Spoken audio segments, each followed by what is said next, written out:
న్యాయ సేవల అథారిటీ చట్టంలో ఉన్న ఈ వెసులుబాటుని రైతాంగం అందరూ వినియోగించుకోవాలి. ఎవరైతే రైతులు ఉన్నారో ఎస్సీ ఎస్టీ రైతులు కనుక అయితే ఉచితంగానే సహాయం దొరుకుతుంది. మహిళా రైతులకి ఉచితంగానే సహాయం దొరుకుతుంది. ఇక వీళ్ళు కాకుండా ఆర్థికంగా వెనుకబడిన రైతులు అంటే సంవత్సర ఆదాయం ₹1,00,000 కంటే తక్కువ ఉన్న రైతులందరూ కూడా ఈ ఉచిత న్యాయ సేవల చట్టం ద్వారా సహాయం పొందడానికి అవకాశం ఉంటుంది. మీరు ఆ విధంగా దరఖాస్తు పెట్టుకొని న్యాయ సేవలు పొందే ప్రయత్నం చేయండి. వీళ్ళకి తోడుగా సివిల్ సొసైటీలో కొన్ని ఎన్జిఓలు కూడా ఉచిత న్యాయ సేవలు అందించడం కోసం ప్రయత్నం చేస్తున్నాయి. అందులో భాగంగానే మేము కూడా ఒక చిన్న కార్యక్రమాన్ని రైతుల కోసం ప్రారంభం చేశాం.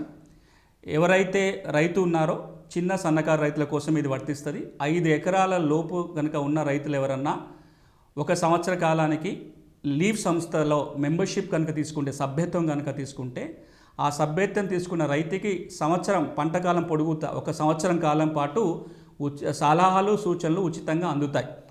అట్లా ఎవరైతే మెంబర్షిప్ తీసుకోవాలనుకున్న వాళ్ళో ఆ మెంబర్షిప్ ఫీ కూడా చాలా తక్కువగా పెట్టడం జరిగింది. ₹1000 కనుక కట్టి మెంబర్షిప్ ఫీ తీసుకున్నట్లయితే సంవత్సర కాలం పాటు భూమికి వ్యవసాయానికి సంబంధించిన ఎలాంటి సలహాలు సూచనలు, చట్టాలకు సంబంధించిన సలహాలు సూచనలు ఉచితంగా వాళ్ళకి అందుతాయి.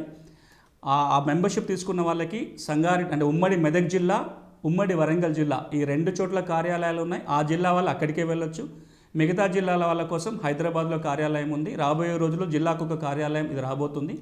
ఎవరన్నా వీరి ద్వారా ఈ లీవ్ సంస్థ ద్వారా కనుక న్యాయ సలహాలు సూచనలు పొందాలనుకుంటే నేను మీకు ఒక మొబైల్ నెంబర్ ఇక్కడ చెప్తాను. ఆ నెంబర్కి ఫోన్ చేసి మీరు మెంబర్షిప్ తీసుకోవచ్చు, ఇతర వివరాలు పొందొచ్చు. మీరు ఫోన్ చేయాల్సిన నంబర్ 630-527-5697 630-527-5697. ఈ నెంబర్ కనుక మీరు ఫోన్ చేస్తే ఉచితంగా మెంబర్షిప్ తీసుకున్న తర్వాత అన్ని సేవలు ఉచితంగా వస్తాయి.